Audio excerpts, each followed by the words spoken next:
escuchado tanta gente decir tantas veces que en la vida no hay que arriesgar. El saber es el único espacio de libertad del ser. Michel Foucault. El conocimiento es la manera de conseguir la libertad. Muy bienvenidos, esto es Corazón Valiente, el poder de los valores, este espacio que nos brinda la TV pública junto con Radio Nacional, la radio de todos, a lo largo de toda la República Argentina. Así que estamos aquí reunidos en el estudio de la radio desde el CCK, una reunión para relajarnos, para reflexionar, un encuentro íntimo. Y yo digo que es un espacio diferente, porque lo que importa aquí es la escucha. Escuchar a nuestros invitados, pero también escuchar tu voz. A partir del eco que te hagan las palabras de nuestro invitado en la conversación que tenemos, podrás sacar tus ideas, tus conclusiones, tus pensamientos, tus preguntas, que a lo mejor no siempre tienen respuesta, ¿cierto? Pero poder escuchar tu voz. Escuchar todas las voces para escuchar tu voz, esa es nuestra idea. No contarte cómo son las cosas, sino que podamos tener un diálogo. Me deleita esta cita que tenemos, me encanta porque me parece que nos acerca y que nos invita al diálogo y a la introspección. Y eso hoy en día no está tan de moda, digamos, ¿cierto? Así que me da mucha alegría que podamos hacer esto. Y hoy tenemos un invitado de lujo, pero no como se dice normalmente, de lujo. Es una persona con la que podríamos reflexionar acerca de cualquier tema. No obstante, tuve que elegir un tema y, bueno, para comenzar la conversación vamos a hablar un poco de cómo nos está atravesando la historia de nuestro país en la actualidad. Y después vamos a ver a dónde nos lleva, ¿no? Que eso es lo más lindo, dejarnos llevar y ver cómo se va haciendo esta conversación, esta charla. Nuestro invitado es médico, es psicoanalista, es un historiador apasionado de la historia argentina, del revisionismo nacional. Él es político, es escritor, es actor. Es un ser humano muy, pero muy reconocido, maravilloso con nosotros, Pacho O'Donnell. Silvia, ¿cómo estás? Un honor que estés acá en Corazón Valiente, te agradezco muchísimo. No, me encanta. Bueno, muchas gracias. Vos sabés que cuando te escuchaba recién la frase de Foucault y demás, y vos que hablaste de historia, me acordé de San Martín. Es importante acordarse muchas veces de San Martín porque fue un personaje extraordinario. La historia oficial, la historia que se cuenta, digamos que nos han enseñado siempre, es una historia que no pudo menos que reconocer que el campeón argentino era San Martín. Sí, sí. Pero eran sus adversarios, o sea, San Martín de alguna manera se exilia de los unitarios, de los liberales, y nunca más vuelve al país hasta que muere en 1850. Y entonces, si bien nos cuentan que tuvo el coraje y la capacidad organizativa de hacer que un ejército inmenso atravesara las enormes moles de los Andes, que luego fue un buen estratega militar y que venció las batallas fundamentales de la independencia americana, pero no nos cuentan bien cómo era intelectualmente. O sea, si nosotros salimos ahora a la calle y le preguntamos a cualquiera, ¿qué pensaba San Martín? Realmente nunca nos dijeron qué pensaba. No. Y San Martín fue un estadista, fue un hombre de ideas.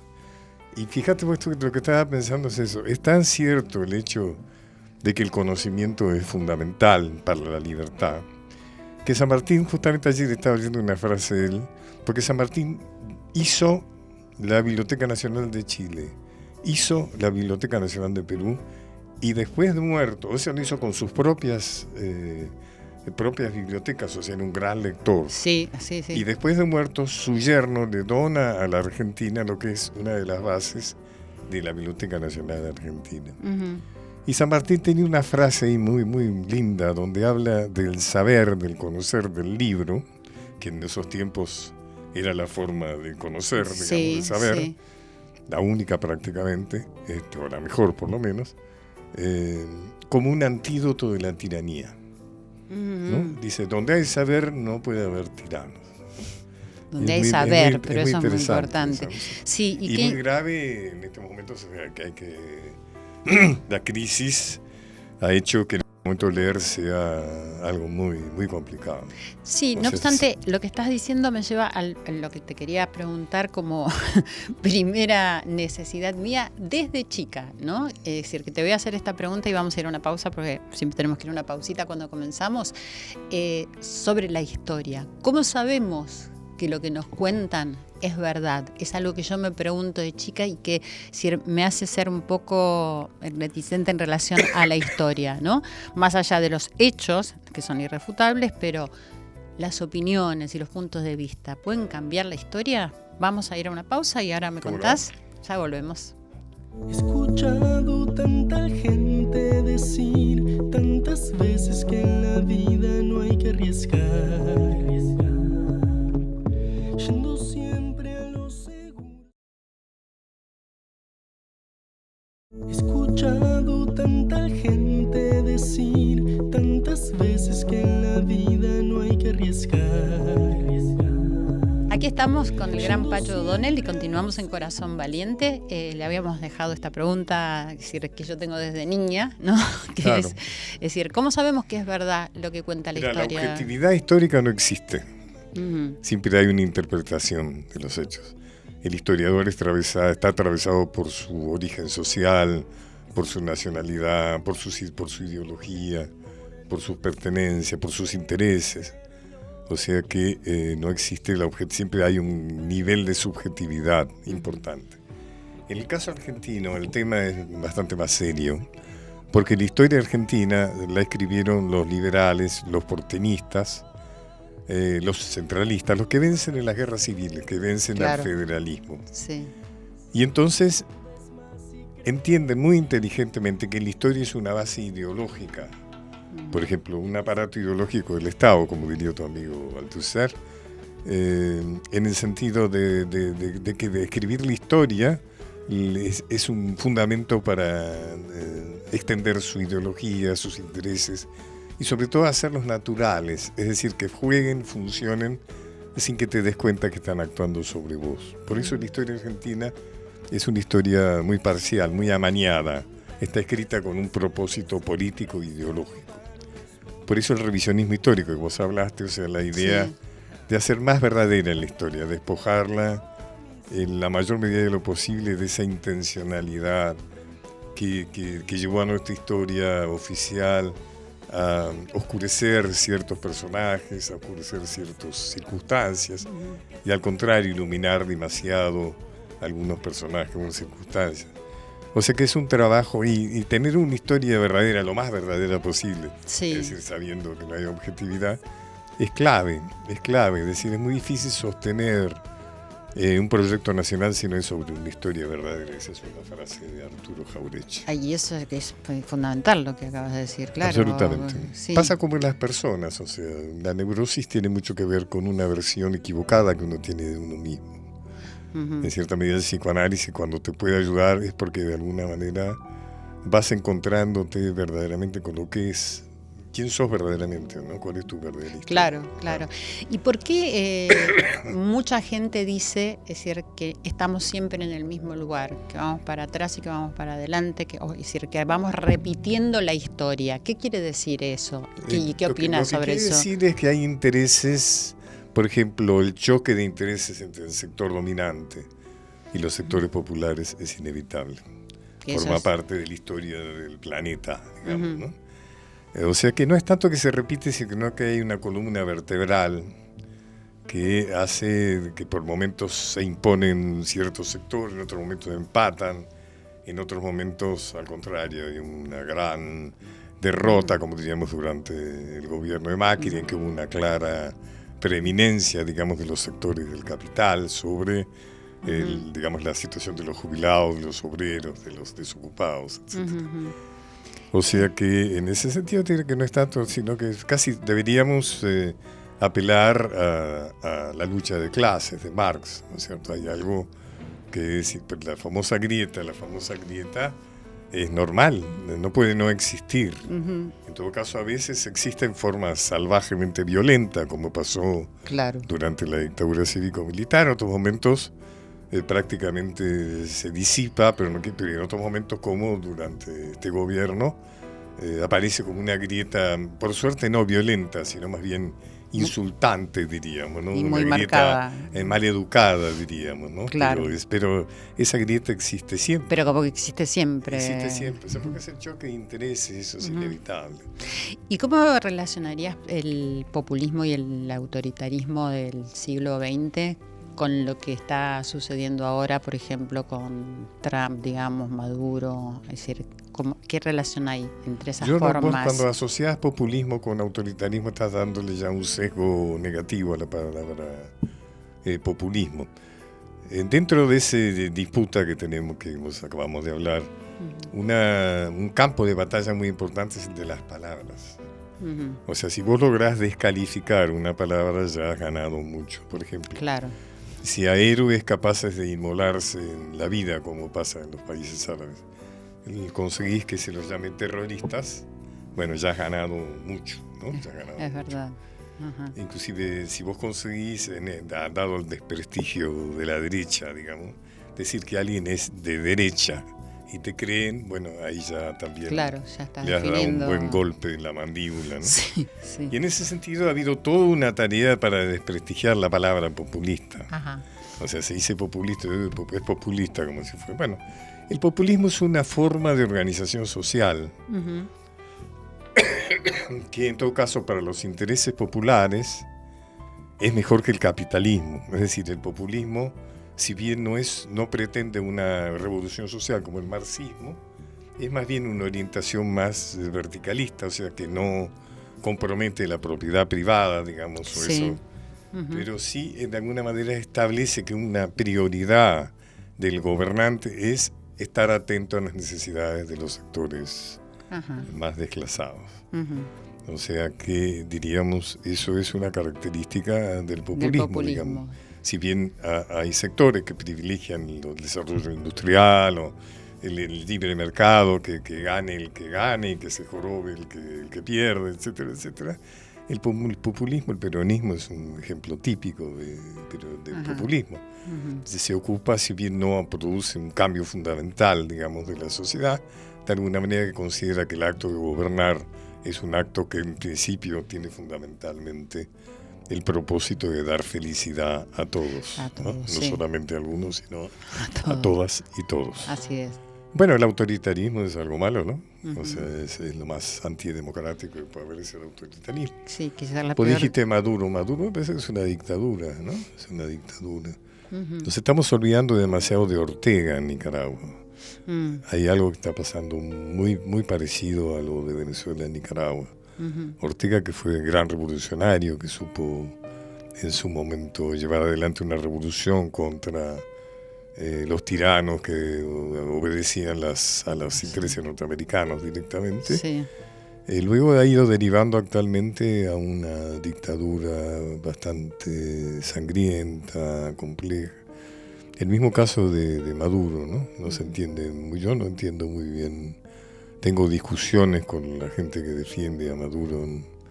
¿Y por qué veo lo tantos defiende venezolanos, está lleno de venezolanos en la Argentina. Lleno, ¿no? lleno. ¿Y qué argumento tienen las personas? Cuando te vas, también me pasó cuando yo me exilié en la época Sí. de la dictadura. Si vos te das de tu país es porque la situación debe ser muy mala, muy mala. Bueno, eso cuentan todos los venezolanos Claro, que están acá, ¿no? muy Y mal. digo, tampoco entiendo qué parte defienden de lo de Maduro, ¿no? Es decir, la gente que vos decís, tenés discusiones, digo, no entiendo muy bien qué es lo que se defiende. Mira, hay algo típico, eso me lo explicó alguien, es una explicación muy simple. En Argentina, en muchísimos argentinas y argentinos, todo aquello que está en contra de Estados Unidos es bueno. O sea, la gran virtud que tiene Maduro en este momento para muchas y muchos, más allá Sí. de las prisiones de desaparecidos, aparentemente Sí. hay desaparecidos, ¿verdad? Es que está enfrentado con Estados Unidos. Eso es suficiente como para disculparle y todo.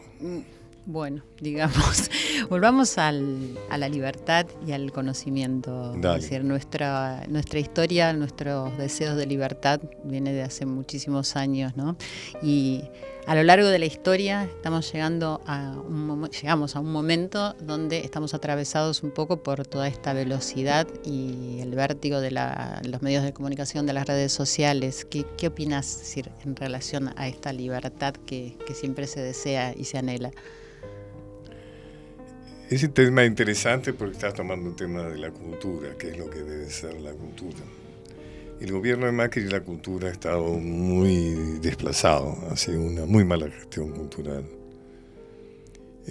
Creo que al gobierno de Alberto Fernández le cabe realmente una tarea importantísima hacer ese cambio. El mundo cultural está hablando de las redes, como decís, está hablando de la inteligencia artificial, está hablando de los derechos de autor en Spotify, está hablando... Y acá no estamos a nivel público, digamos, sí. A nivel oficial. Sí. Sí hay, como siempre sucede en Argentina, hay gente que por fuera del nivel oficial está haciendo cosas muy interesantes en ese sentido. Me gusta mucho seguir, yo soy autor y voy y veo mis obras porque me gusta mucho verlas, pero sí que me voy a encontrar con buena gente, con gente que está comprometida, con gente que de buena fe. Con esa sensibilidad especial para saber lo que está pasando. Que se exacerba en estos momentos. Sí. Adquiere un sentido muy particular, muy especial. Se vuelve uno de los pocos... Estoy hablando de teatro, podría hablar de la creatividad, puedo hablar de todo aquello que significa encuentro y pasión, digamos, ¿no? O sea que también puede ser, no sé, de hacer ciclismo con otros amigos. Claro, sí, pero el teatro, fíjate que a pesar de la crisis, es decir, que estamos viviendo, de lo que pasa con la cultura, florece cada día más porque hay cada vez más obras de teatro. A veces no conseguís una sala para poder hacer una obra de teatro. Pasa. Y eso habla un poco de la necesidad que tenemos, es decir, de poder expresar un poco lo que está pasando en la vida, lo que sentimos, de entretener, o sea, de toda la diversidad, ¿no?, que puede abarcar el teatro. Pensaba en relación a lo que vos escribís, el teatro histórico es una forma muy buena e interesante para mi modo de ver de aprender, ¿no es cierto? Sí. El teatro histórico tiene un pecado al que hay que evitar, digamos, el hecho de que muchas veces es muy apasionante aquello en lo que te basás para contar y a veces eso te inunda demasiado, entonces más que teatro de pronto es como si fuera una clase actuada, digamos, claro, ¿no? Donde parecería que vos lo que estás contando un hecho histórico con un personaje, ¿no? No, yo creo que ese es el peligro. El teatro histórico no puede dejar de ser teatro. Por ejemplo, yo escribí, una de mis obras fue El Sable, que es los momentos finales de Juan Manuel de Rosas. Sí. Lo que a mí me interesaba de Rosas es que está en el conocimiento de argentinas y argentinos que fue un hombre muy poderoso, que gobernó con la suma del poder público durante 20 años, que mantuvo a raya la oligarquía liberal, y sin embargo termina su vida en la pobreza, más que habla de su honestidad, fue un gobernante sumamente honesto. Sí. Termina su vida en Southampton, en Inglaterra, en el país de sus enemigos, en el país de sus adversarios, en la miseria más absoluta, porque no se llevó ni 10 pesos, sí. Olvidado. Y entonces el planteo era cómo este tipo que fue tan poderoso está así acá. Lo que pasa es que no fue tan poderoso. Los verdaderos poderosos eran los empresarios, los economistas. Claro. Cuando sus hermanos, digamos, la obra, eso está metaforizado en sus parientes Sanchorena, que es cierto. O sea, él está esperando que los Sanchorena le escriban una carta. Él los ha favorecido mucho durante su gobierno. Claro. Pero los Sanchorena están haciendo ahora negocios con Urquiza y demás, ¿no? Entonces el gran tema es ¿quién era el poderoso? ¿Rosas o los Sanchorena, ¿no? O sea, ¿quién eran los poderosos? ¿Era Macri, era Menem, o son los mismos que siguen manejando la cosa económica a través de todos los gobiernos, ¿no? Entonces ahí el teatro histórico me sirve por la figura que tiene. No tengo necesidad de crear un personaje poderoso, algo tiránico y demás, sino porque si yo digo Rosas, ahí está. Pero estamos viendo más O a sea, la persona. Claro, ya está, ¿no? ya vos como espectador ya tenés una idea. Claro, que es lo que de quizás su poder, no claro, pero que quizás no conocemos tanto.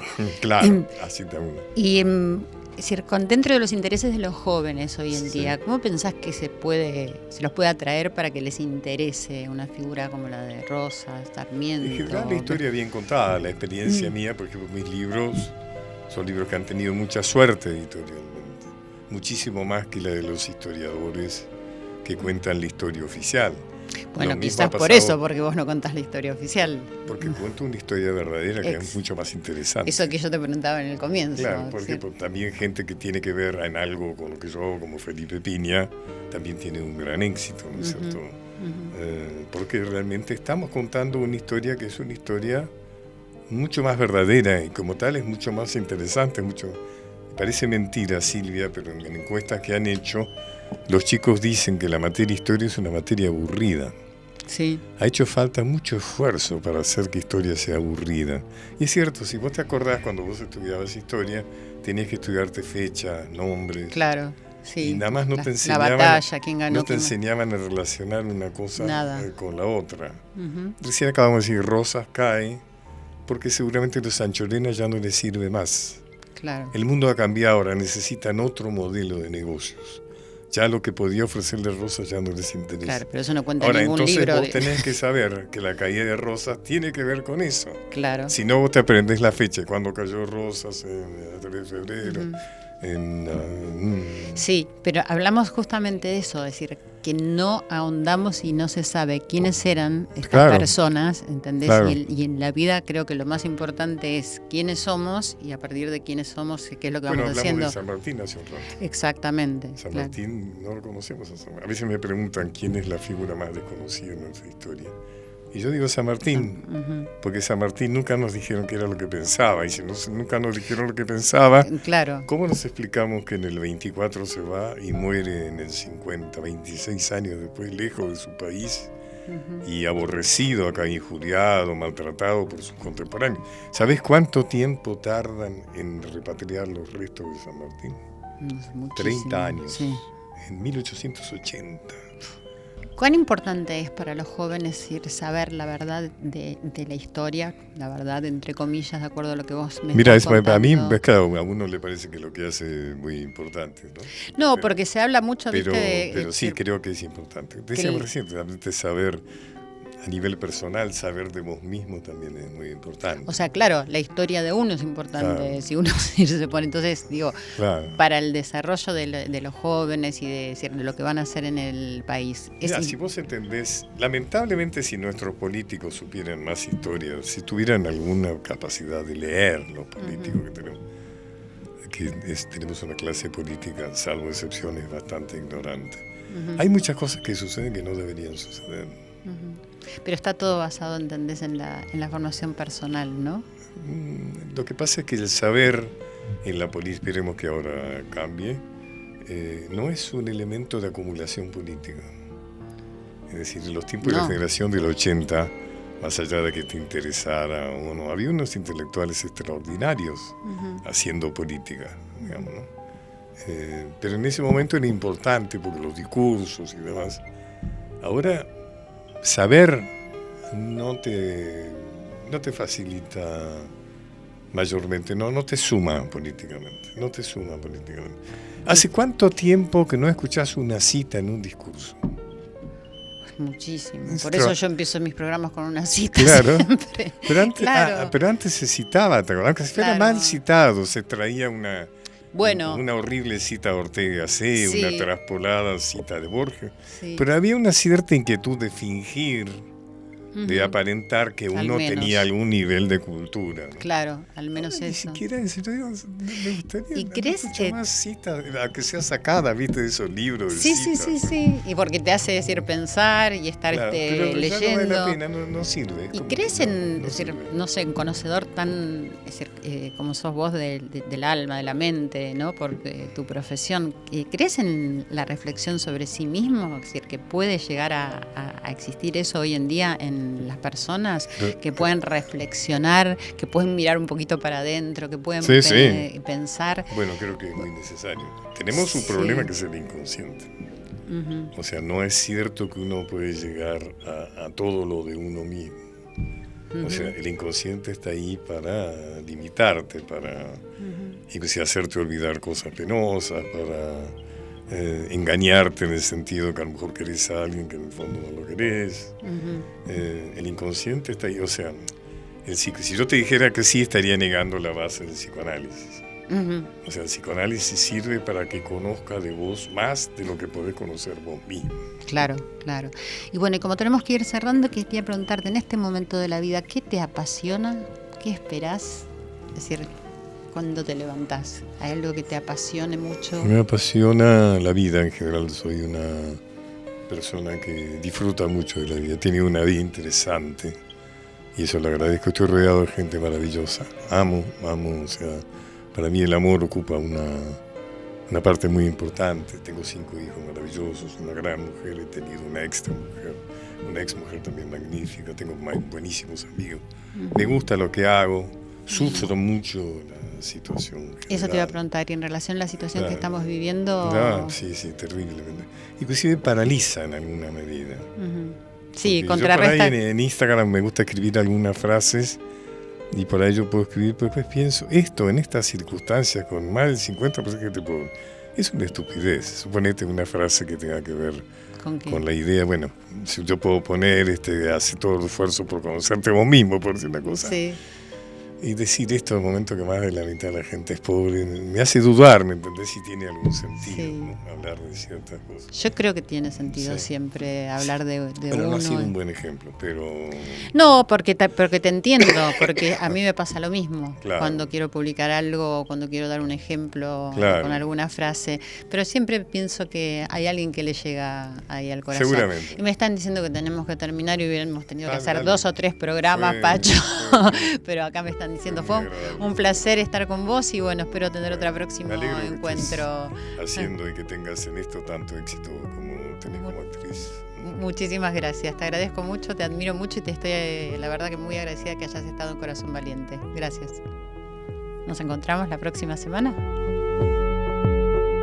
He escuchado tanta gente decir tantas veces que en la vida no hay que arriesgar.